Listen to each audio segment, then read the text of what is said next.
klinik sektor privat,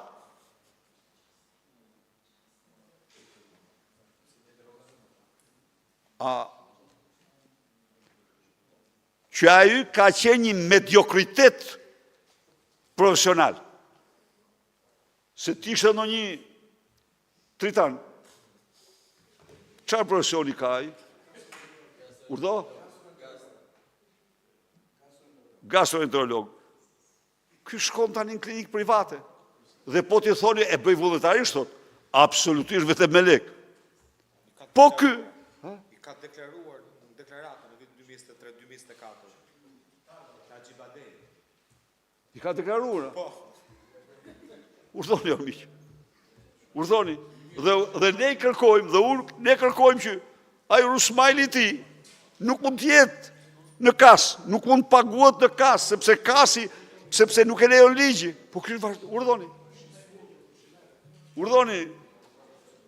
Shteti, një gazetar kishte shkruar bukur një ditë, shteti i rrugmit, jo marja, është më keq se rrugmi, jam thonë. E ka thënë Nikola Gratieri, e ka thënë pa vdekshme atë. Nuk është narkoshtet, është më keq se narkoshteta. Urdhon. Presidenti shkon bën para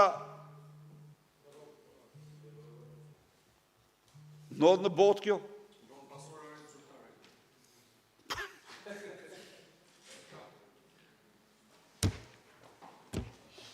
Faleminderit.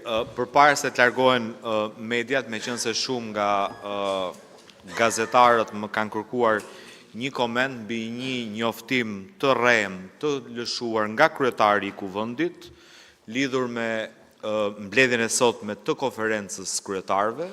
Dua të sqaroj, fatmirësisht konferenca është me audio edhe proces verbalet publikohen, që nuk ka patur asnjë dakordsi nga grupi parlamentar i Partisë Demokratike mbi dy projekt vendimet e propozuara nga grupi parlamentar i PS-s, konkretisht për ngritjen e Komisionit të Reformës Zgjedhore dhe ngritjen e Komisionit të Reformës Administrative Territoriale.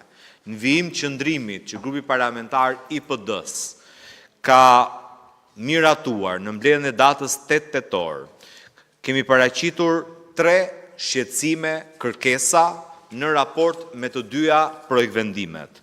Së pari të garantimit barazisë reale mes pozitës dhe opozitës dhe konsensusit në vendimarrje në këto komisione, së dyti ftesën dhe angazhimin respektivisht të ekspertëve të OSBE-ODIR-it, të Këshillit të Europës dhe të Komisionit Venecias në të dyja komisionet, dhe së treti që për fillimin e punës për reformën zgjedhore do duhet pritet edhe raporti i fundit që pritet bëjë publik brenda pak ditëve i OSBE-ODIR-it në lidhje me zgjedhjet e 11 majit.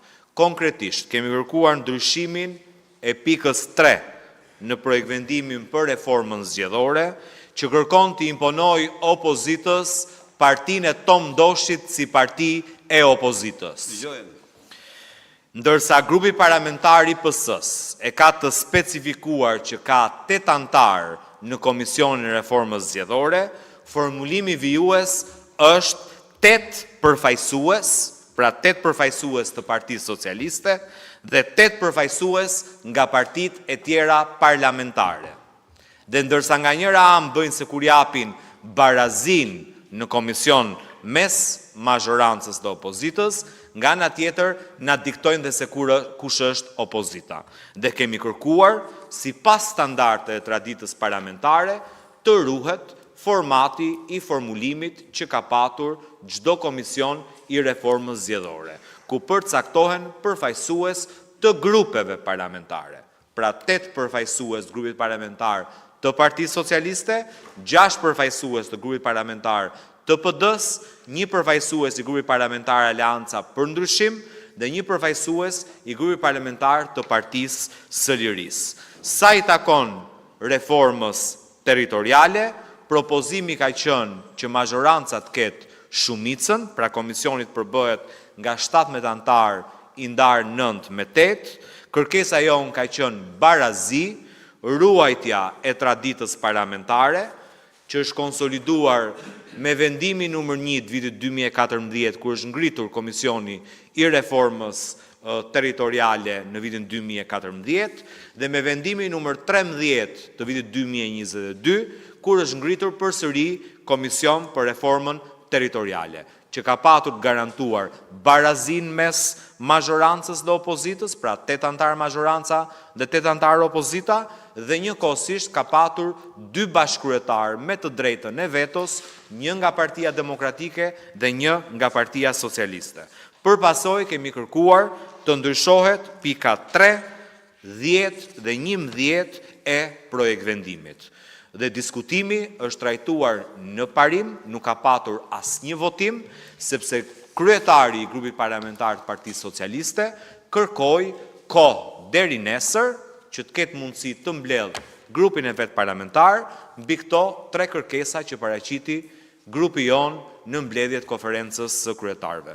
Prandaj dua të dënoj në emër të grupit parlamentar të PD-s mashtrimin publik që ka shpërndar si njoftim të kuvendit, kryetari i kuvendit, sikur me dakordsi janë miratuar të dyja këto projekt vendime, lajm i cili është marrë i pa verifikuar nga media dhe është bërë fakt i kryer. Nuk ka patur asnjë dakordsi, kemi paraqitur këto 3 kërkesa, grupi parlamentar i PS-s ka marrë kohë për të menduar deri ditën e nesërme dhe për të bërë konsultimin përkatës në grupin e vet parlamentar. Shumë faleminderit gjithëve, vazhdojmë mbledhjen me dyer të mbyllur.